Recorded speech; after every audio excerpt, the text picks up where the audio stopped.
Hello friends, good afternoon and namaste. Today I am going to teach you about the combined transformation,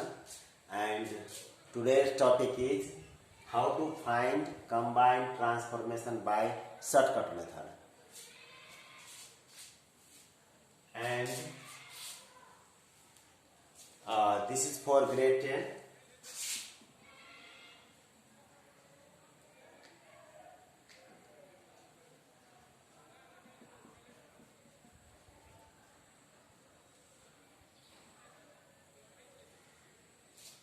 Last time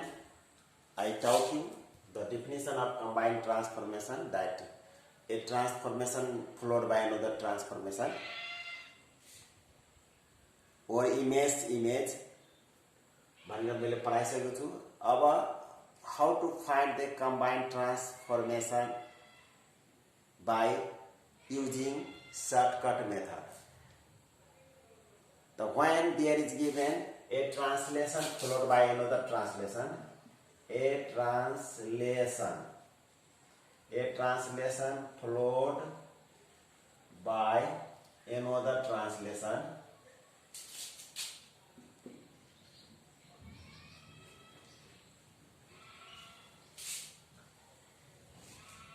in this condition, जतिखेर a translation followed by another translation भन्छ, यसको अवस्थामा how to find the combined transformation. त एउटा त के छ कि one after another अपरेसन गरेर पनि फाइन्ड गर्न सकिन्छ, र अर्को मेथड छ के सर्टकट मेथडद्वारा पनि हामीले चाहिँ कम्बाइन्ड ट्रान्सफर्मेसन फाइन्ड गर्न सक्छौँ. जस्तै इक्जाम्पलको लागि T1 AB and T2 CD. T1 is another translation. T1 is a translation vector whose components are AB, and T2 is another translation vector whose components are CD. T1 and T2 are given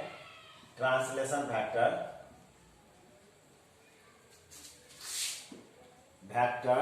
then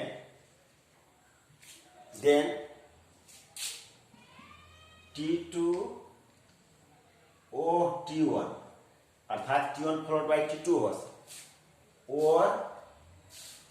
T1 or T2 भनेको पर T2 followed by T1 होस्, T1 followed by T2 होस् अथवा T1 followed by T2 होस् अथवा T2 followed by T1 होस्, then it's combined translation vector, say T and T is equal to A plus C, B plus D. T1 is a translation vector and T2 is another translation vector. Then T1 followed by T2 or T2 followed by T1.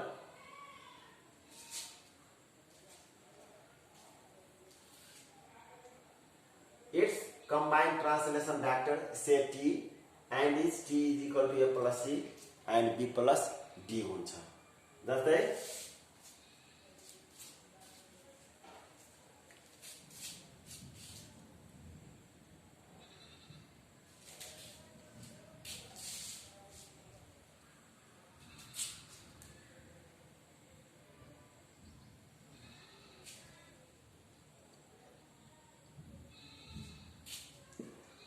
यहाँ कमा राख्नु, यहाँ then नराख्नु. Its combined translation vector say T and each T is equal to this. जस्तै उदाहरणको लागि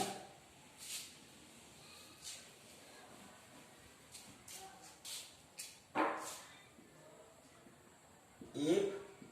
T1 is equal to 3, 4 and T2 is equal to -2, 1 are given translation vector,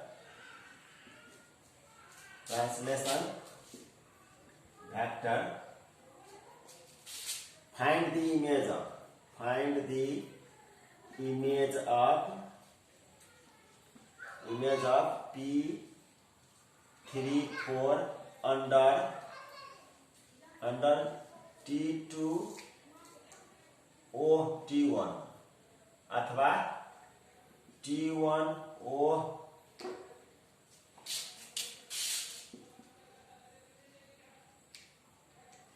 T2।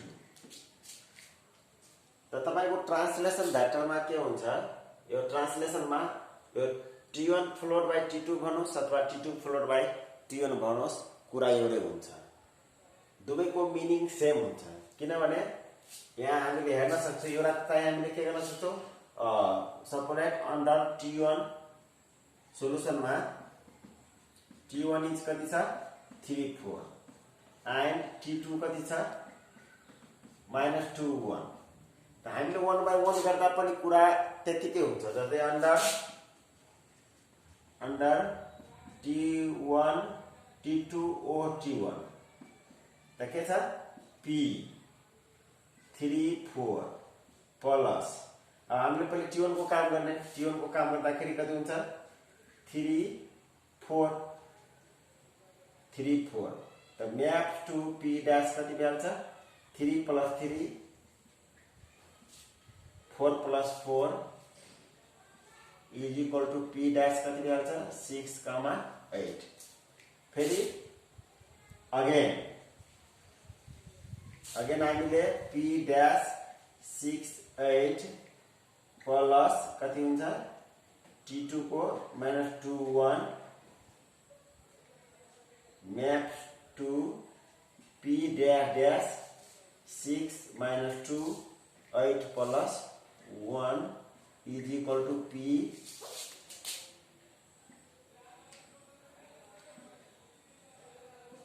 Dash कति हुन्छ 6 - 4 and 9। हामीले यो चाहिँ T1 फलोड बाइ T2 को निकाल्नुस् अथवा T2 फलोड बाइ T1 को निकाल्नुस्, त कुरा यतिकै हुन्छ। किनभने एक पटक हामी 3 4 कम्पोनेन्ट एड गर्यो, एक पटक माइनस, अनि अर्को पटक हामीले त्यो आएको इमेजमा -2 1 एड गर्यो, कुरा एउटै भयो। अथवा पहिले -2 1 एड गर्नु र त्यसपछि 3 4 एड गर्नु, त कुरा एउटै हो। अब यसको लागि हामीले सर्टकट मेथड यसरी बनाउन सक्छौं कि जस्तै सोलुसनमा राखेर, अब जस्तै T1 यति छ एन्ड T2 यति छ भने यसको हामीले डाइरेक्ट चाहिँ हाम्रो कम्बाइन्ड ट्रान्सलेसन T हामीले मान्दियो भने T combined translation T is equal to हाम्रो कति भइहाल्छ 3 - 2 4 + 1 इज इक्वल टु कति भइहाल्छ हाम्रो 1 5। अब हामीले डाइरेक्ट एड गर्न सक्छौं, जस्तै अब न्याउ कति छ P34 प्लस कति भइहाल्यो हाम्रो 1 5 अनि 5 मैप टू P डैश कति भइहाल्छ 3 + 1 4 + 5 is equal to P dash हाम्रो कति भइहाल्छ 4, 9। यही नै हाम्रो भइहाल्छ फाइनल इमेज यस्तोमा। त्यसैले यो सर्टकट मेथड हामीले अपनाएर चाहिँ यो ट्रान्सलेसन गर्न सक्छौं। Means when ever two translation vectors are given, then you can find its combined translation by adding the corresponding components. Yes, like this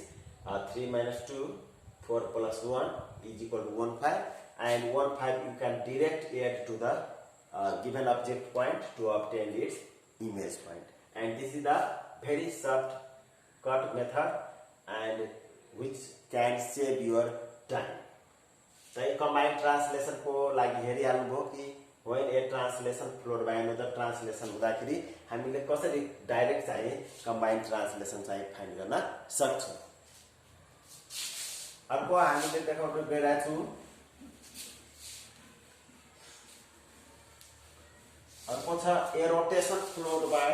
another rotation a rotation followed by another rotation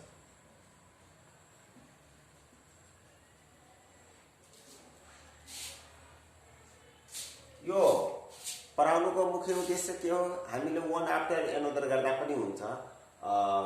एउटा translation एउटा transformation जुन दिएको छ फेरि अर्को transformation जुन दिएको छ त वन बाइ वन अपरेसन गर्दा पनि हुन्छ तर त्यसमा तपाईले के हुन्छ टाइम बढी खानु हुन्छ हैन र यो चाहिँ के हुन्छ तपाईको टाइम सेभ गर्न सक्छ र धेरै सर्टकट आइडिया हो र यसले गर्दाखेरि हामीले टाइम पनि बचाउन सक्छौं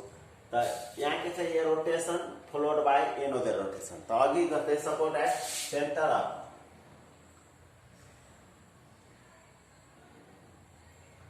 a rotation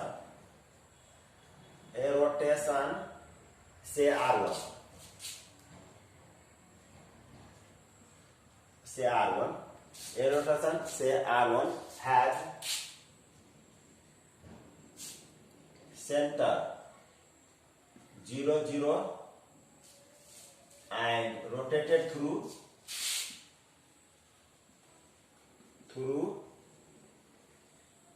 k degree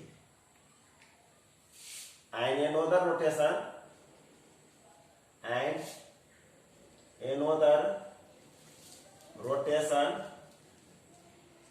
is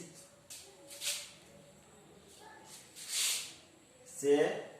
R2 has center 0 0 and rotated through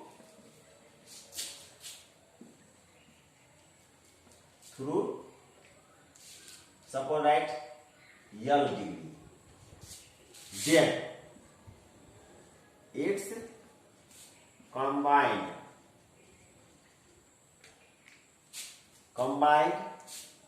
rotation R1 or R2 means R2 followed by R1 or R2 or R1 means R1 followed by R2. A rotation say R1 has center 0 0 and rotated through k degree and another rotation is say R2 has center 0 0 and rotated through L degree.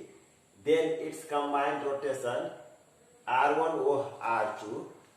or R2 or R1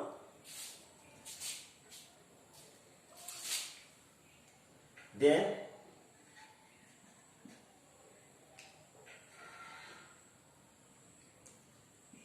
to find its combined rotation R1 or R2 or R2 or R1 the center of rotation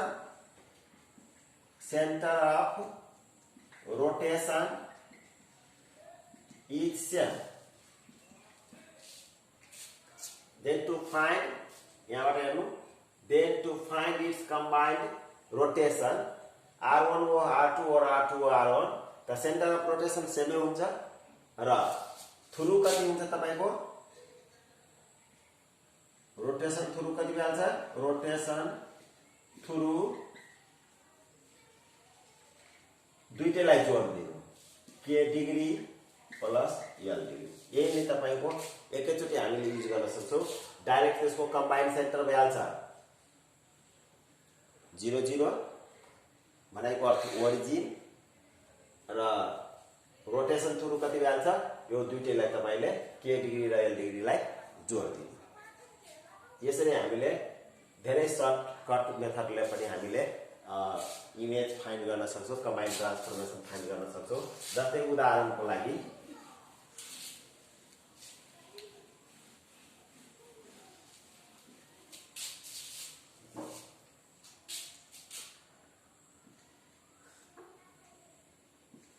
R1 denotes for center of rotation R1 denotes for center of rotation origin through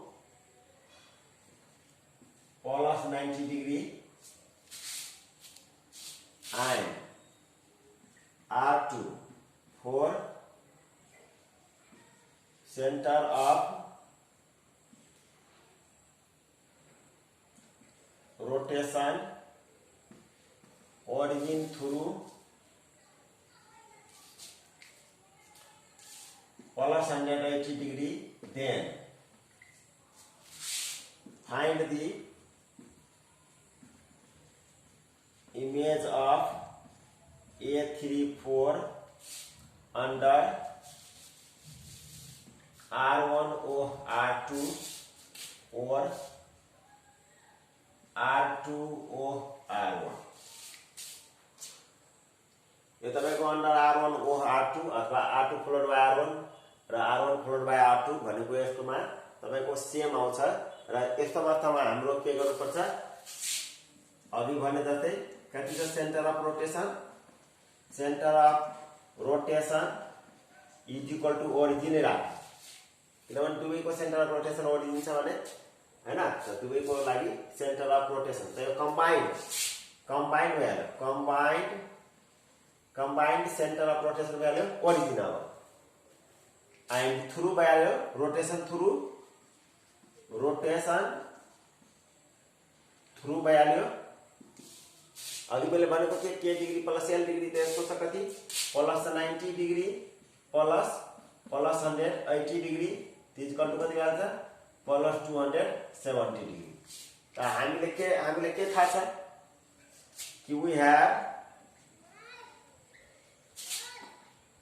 pxy map to p dash कति हुन्छ plus 270 degree त कति y minus x हुन्छ minus 90 degree rotation about origin through minus 90 degree is same as rotation about origin through plus 270 degree त हाम्रो formula यही छ xy map to pxy map to p dash y minus x. So therefore I will direct value. Therefore A34 map to a dash. कहीं हामीले a dash पनि दिन सक्छौं यो फाइनल इमेज को लागि a dash पनि लेखिन्छ तर a dash ले पनि हुन्छ त यहाँ यसको लागि हाम्रो कति भ्याल्छ डाइरेक्ट कति भ्याल्छ y minus x बनाएको 4 minus 3 त्यो हामीले कति सर्ट कट आइडिया द्वारा हामीले चाहिँ यसरी कम्बाइन्ड रोटेसन निकाल्न सक्छौं जतिखेर सेन्टर अफ रोटेसन सेम हुनुपर्छ र थ्रु जति दिएको होस् यो लाई रोटेसन थ्रु लाई हामीले के गर्नुपर्छ एड गर्नुपर्छ सेन्टर सेम राख्नुपर्छ त कम्बाइन्ड सेन्टर अफ रोटेसन यति भ्याल्छ र रोटेसन थ्रु तपाईको दुईटैलाई जोड दिनु जति हुन्छ अब यो आधारले हामीले जाने centre value origin rotation through value कति प्लस 270 डिग्री त्यसरी हामीले combined rotation a rotation followed by another rotation को हामीले फाइन्ड गर्न सक्छौं त्यसैगरी तपाईलाई म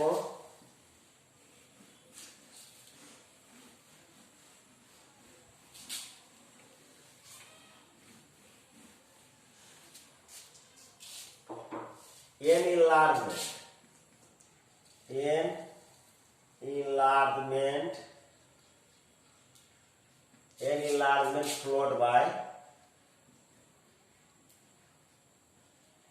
another enlargement.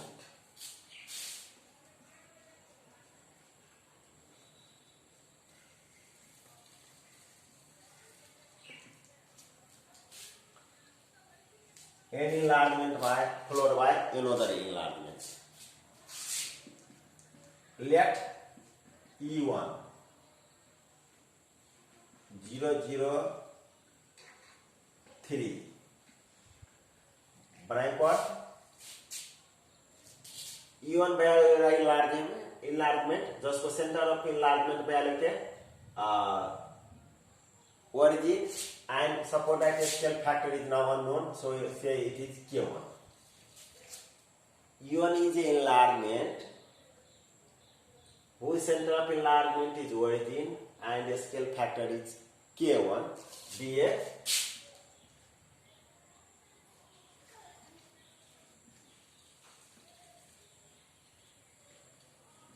enlargement and E2 0 0 K2 means what है E2 यो आपको enlargement हो जसको सेंटर अफ enlargement था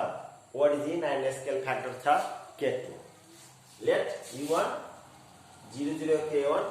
be an enlargement and E2 0 0 K2 be another enlargement.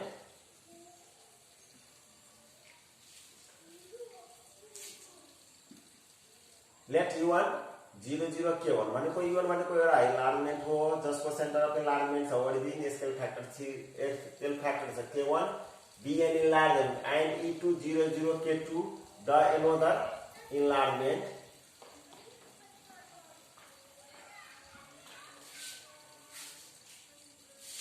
भनेको E2 एउटा अर्को enlargement हो जसको सेन्टर अफ enlargement छ origin and scale factor छ K2 then its combined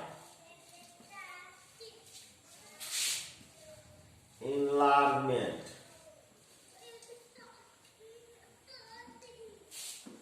E2 or E1 followed by E2 or E1 or E2 बनाएको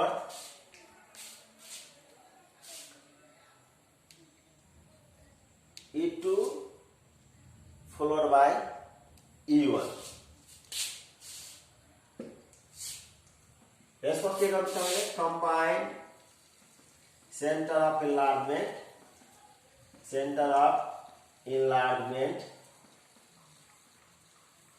is equal to origin नै राख्या यसको जब सेन्टर अफ enlargement यदि दुवैको सेम हुन्छ भने ठ्याक्कै combined center of enlargement त्यसको origin हुन्छ र त्यसको combined scale factor पनि तपाईको combined scale factor CK is equal to product of the scale factor त्यो